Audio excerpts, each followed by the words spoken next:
Welcome to this week's edition of Freedom and Prosperity Radio, the weekly radio news magazine that we put together here at the Virginia Institute for Public Policy, so that while you're there at home sequestering or self-segregating from population, trying to flatten the curve, you have some things to think about and then dig into, because it's not just because we say it, we give you the cross-reference points as well, as is with our first guest today. He is Hayden Ludwig. He is the investigative researcher at the Capitol Research Center. First and foremost, Hayden, hope that the Earth Day holiday was well celebrated for you and that you're joining us well this weekend. Many trees, yes. Oh, very good, yes, and that one's coming. We'll get into Earth Day at a later date, but Hayden has written an amazing piece, ripped right from the headlines, regarding voting and coronavirus and COVID-19 in the pandemic, in the shutdown, and I think it dovetails with something that broke this week, actually end of last week. League of Women Voters in Virginia and the American Civil Liberties Union have sued Virginia to lift the witness requirements on absentee ballots. So, ballots can just arrive without any sort of second verification. Have you ever seen an attempt to just, whether it's vote harvesting in the original CARES Act? I mean, it's like Lenin, had no idea what he was getting into, or Stalin when he said it doesn't matter who votes as long as you know who counts the votes. Right. Well, it's just part of the Democrats' big strategy to strip away any scrap of integrity in our election. I mean, there's a reason that every Democrat on Capitol Hill is lined up behind all of these attempts to basically federalize our elections, move the election process from the states and having polling requirements and physical things for citizens to show up and vote at, and move it into you vote from home and you send a ballot in, which I grant is genuinely convenient. But what they don't want to talk about is the enormous problems that it opens up to the integrity of our elections. I mean, you mentioned ballot harvesting alone. It's where you can basically take somebody else's ballot, potentially fill it out yourself and mail it in, and who's to say that it wasn't the original person who filled it out? Mm-hmm. Oh, and sold under the convenience of, I just went to the senior center and I got all their ballots and here they are, and you just drop a bag down, and it's amazing that that these things even exist in small pockets, Hayden. When you look at the federalization, and I had somebody ask me, well, there's nothing in the Constitution that allows them to do that. I said, yes, but like with the law enforcement and the educational systems, all the federal government has to do is print a big enough bag of money, drop it in the hands of our local election boards, and we go, okay, yeah, sure, we'll take your rules. I mean, that's basically, it seems like in your column, exactly how they're doing it, the way they did it to law enforcement and education. Well, yeah, and the irony, of course, is that it's impossible to actually police an all-mail system. I mean, if you look at what Democrats are trying to do right now, they're trying to spend huge gobs of money to force states to move to an all-mail system starting in this election. Right now, so we all are familiar with the coronavirus relief package passed a few weeks back. Well, in that, Democrats originally wanted something like $4 billion with a B in election tampering-proof reforms, they called it. Yeah. What that basically came down to is allowing early voting and allowing people to have no excuse absentee ballots, which most states, you have to have an excuse. You can say I'm sick or something valid to justify voting from home, because it presents so many problems in determining who actually sent the ballot. Yeah. The other thing that should terrify people is the fact that in an all-mail system, you're entrusting the future of our elections and our republic in the hands of the post service. That should terrify everybody.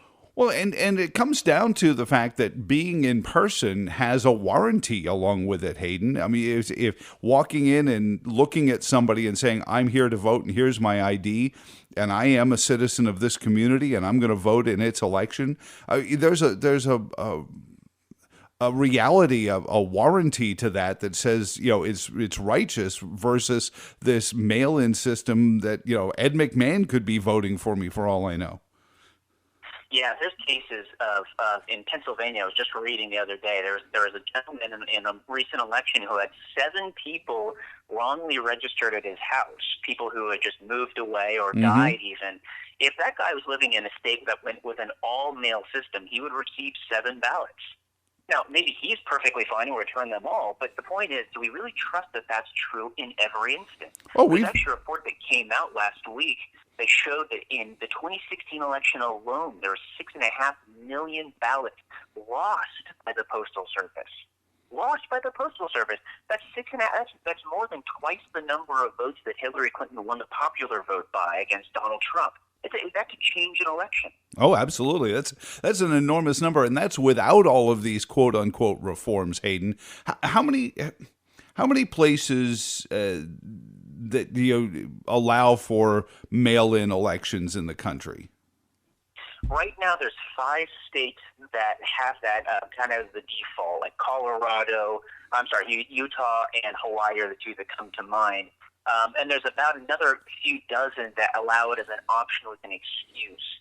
The point is every one of the 50 states has a different take on it, and most of them are skeptical of a mail-in system. Basically, it's there for people who are sick and unable to leave the house, the elderly, and that sort of thing. But of course, that also means that when you look at genuine ballot harvesting fraud, and the Justice Department investigates this stuff all of the time. When you look at that, the people who are conducting ballot harvesting schemes are people who prey on the poor and the elderly and the infirm. There's a horrible case of an entire ballot harvesting machine in Mississippi a few decades ago that shows you how far back this goes. Sure. And the whole case was basically people who ran a local Democratic Party machine who lived in small communities, and they would go to elderly people's houses who knew them. They would take the ballots out of their mailboxes, walk up to the door and say, "Ma'am, may I help you fill out your ballot?" And when investigators from the Justice Department asked these people what happened, they said, "Oh, well, of course I know the guy down the street. I trust him. I'm sure he's doing the right thing with my ballot." Oh, my gosh. So, I mean, do we trust that? I certainly don't. Well, we've seen it in human form where, buses full of people from various senior living facilities will be taken to vote. Oh, the nice young man came and he took us to brunch and then we went and voted. And no undue influence by that at all. But at least there's some physical effort there as opposed to just taking envelopes and mailing them back. Hayden Ludwig. Yeah. Okay. Oh, I was just going to say, it should also make people suspicious, too, that look who's behind this. I mean, liberal foundations, the Soroses of the world love this. And that, if nothing else, should make you just skeptical of this. It's not all unicorns and rainbows. There are real-world consequences to this, and there's a reason that the left and the Democratic Party are itching and scratching to get this put into effect.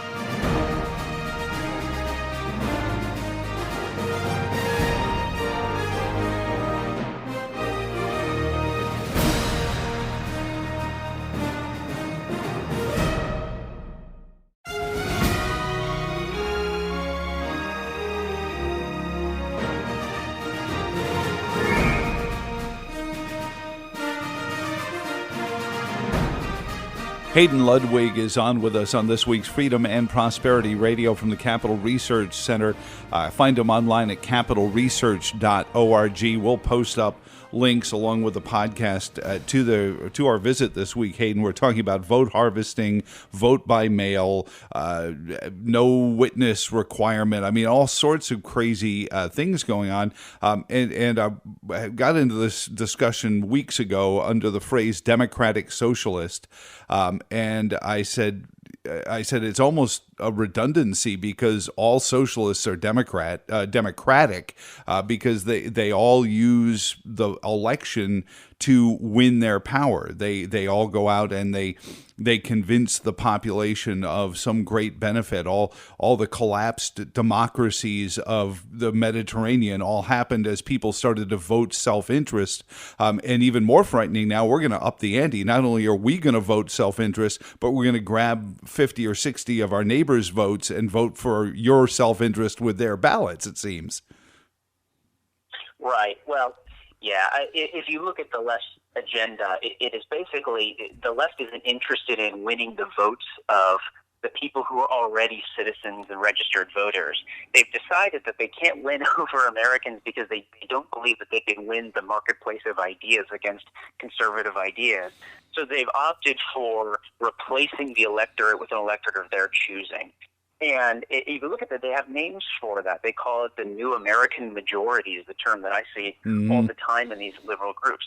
The thing that's very creepy is, I mentioned these liberal foundations. So Tides Foundation is a big one. The Ford Foundation is another big one. Groups that, if you look at them, they have billions of dollars at their command that they can spend. It's basically an unlimited well of money that they can give to all sorts of activist groups, and the most terrifying are litigation nonprofits. These are 501c3 groups. They're tax exempt, and they get funded to basically litigate against one of the things that I look at is how they litigate against Republican-drawn congressional maps. I know we're getting a little off track here, but this is all related to the same topic of every 10 years the census is taken, right? We're in the middle of that right now for 2020. Well, next year they're going to use that data to redraw our congressional maps and state legislative maps.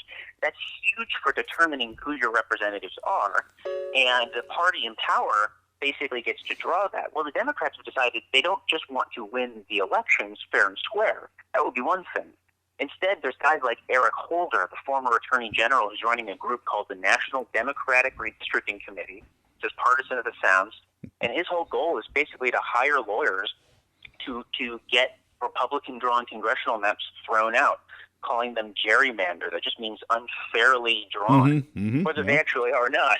Right. Well, and we see it in Virginia. We had our entire General Assembly flipped majority under the banner of gerrymandering and fighting it. Now all of a sudden the Democratic Party holds a majority, and half the Democrats are like, I don't know. And besides the fact that these seats that were flipped were supposedly gerrymandered to protect the Republicans that held them, so I think it just blows up the argument anyway. I don't believe we have enough representatives, quite honestly, since there's 3 times as many citizens as there are representatives anymore. But that's another whole story. But your point about the suing and the arguing, if I hear the phrase poll tax one more time, I'm going to be physically ill, Hayden. But yet, this is that kind of vote dilution. It's like, okay, well, you voted one time. I've got 3 votes that undo yours and up the ante on the other side.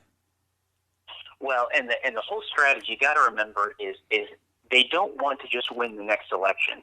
The mindset of the Democrats and the left, in my opinion, is that they want to have a permanent majority. They can never lose. Right. So you look at what they try to do. You have to win a certain amount of elections, right, in order to gain a certain number of state legislatures, the presidency, the Congress, etc. But once they have those things in place, they can basically start engineering new institutions that'll keep and preserve that Democratic majority. So one of the things I see all the time, you mentioned they're trying to do this in Pennsylvania, North Carolina, I believe Virginia as well. One of their goals on the left is to pass what they call quote-unquote independent citizens commissions, which I point out are neither independent nor really citizens run. And the whole point of these things is to take the redistricting process out of the hands of the state legislature, the people you vote for, and give them to a handful of appointed quote-unquote experts who will draw. And, of course, those experts have no partisan views of their own whatsoever. No. Certainly not connected to the person who appointed them in the first place. Right. And they did this in California. And so, of course, we have a test case for what it looks like. And I don't think I need to convince anybody listening that California is hardly the model of election integrity. It goes to show how much they can bake in their own partisan districting process that basically takes away whatever strength the Republicans have left in that state. I grew up in California. I'll tell you, it's the largest state Republican party. Nobody really knows that, and you wouldn't know that by looking at the way that the Republicans lose election after election.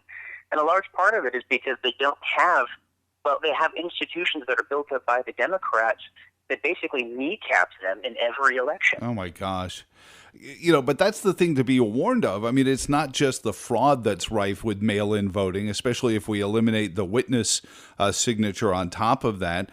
We look at the way we already have municipalities where you have more than 100% of the registered or residents registered to vote in these communities. So it's not just that; it's the integrity of the voter rolls, and part of this, I worry, is based on things that they might convince Republicans are a good idea, like maybe say, okay, we'll let you go through and purge the voter rolls of people who are no longer active, but we want in exchange mail-in voting without witness, that kind of thing.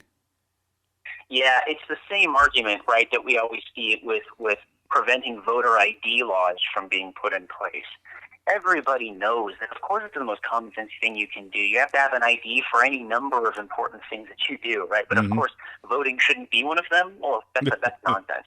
The witness thing you're referring to, of course, is people should you should have an independent witness who can see when you fill out your ballot, right? Mm-hmm. Well, of course, they want to take away from that because the whole point is that facilitates the ballot harvesting scheme.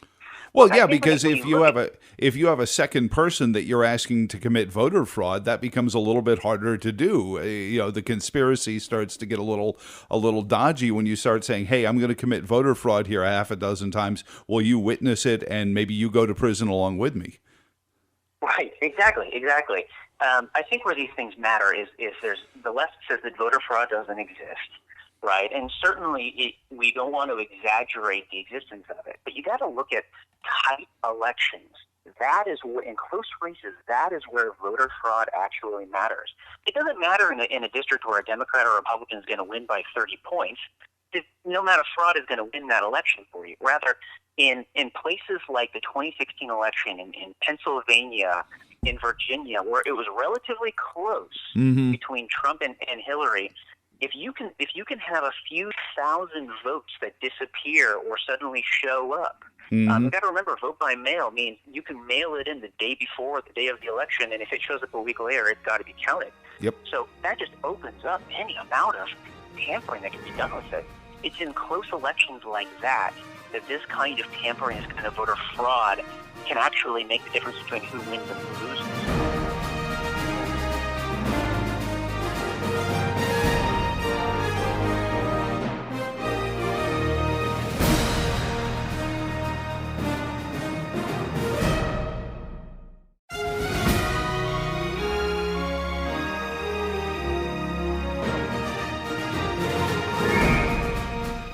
Hayden, last one for you, because we see this here in Virginia, and we've heard it about voter ID, but now we're building this premise off the COVID-19 crisis, and that we can't hold these elections. The governor has waylaid elections several times now, moved and said you can't hold your nominating conventions, you can't hold your primaries, keep moving them back, is going to throw out all the absentee ballots already cast for our mid-year elections in May, because I guess he has the authority to do it, even though some municipalities, 50% of the population had already voted absentee early. But under this premise, they're saying we can't hold elections because it's dangerous, but we can have grocery stores open. And I have dear friends in our state board of elections. I'm not meaning they're bad, but I mean, if Kroger can be open for business, why can't the state board of elections successfully run a polling place? Yes, you're dead on. It's absolute nonsense. They've gone from a genuine problem of how do we keep people from getting sick and to let them continue to vote, and they've taken that problem, instead of finding a reasonable solution like they've done for the social distancing and banks and grocery stores and all these essential places. They've decided, well, obviously, we need to completely overhaul every aspect of our election system. Oh, obviously. And it's nonsense. Yeah. So what do we have to do? I mean, is it all about winning the congressional race, or are there too many? I mean, because some of this is based on the voter fraud that happened in, I think it was Mark Harris's race in North Carolina, right? Yes, exactly. You brought him up. There was a Republican operative working for that Mark Harris down is running for a congressional seat in North Carolina. And the Republican operative shows you that this is not just true on the Democrat side, or you don't want this thing open. He was basically running a ballot harvesting campaign, just like I laid out in Mississippi, going around and collecting them and turning them in. He was convicted of fraud, and he should have been, by the way. It's not a partisan thing. We don't want fraud on any side of the aisle on this case. And the irony is that Democrats will point that out all over the New York Times and the Washington Post as a prime example of how voter fraud is a Republican problem, as if it doesn't exist on the other side whatsoever. And that's nonsense. It just goes to show when you allow this to happen, you allow this problem to fester, there's all sorts of people on either side. They may vote Republican, I don't care, but people who are going to take advantage of that and warp our elections. So the solution is don't put these things in place. Don't have an all vote by mail system. It just opens the door to that kind of corruption. Mm-hmm. Well, yeah, and certainly one hopes that enough state houses are still conservative leaning enough to push back against it, Hayden. And we'll see what happens congressional elections here, and then we have our General Assembly in Virginia next year. Thank you so much for everything you do, Capital Research Center, and you find his work there at capitalresearch.org. Hayden Ludwig, thank you for joining us this week on Freedom and Prosperity Radio. Thanks, Joe. Coming up next, Ken Peterson. You may remember the name. He helped overhaul Goochland County when elected officials and office holders started leaving office in handcuffs, not just at the end of an election cycle. He's got a group called Good Government Ventures, LLC, and he has some recommendations for the upcoming Virginia budget next on Freedom and Prosperity Radio.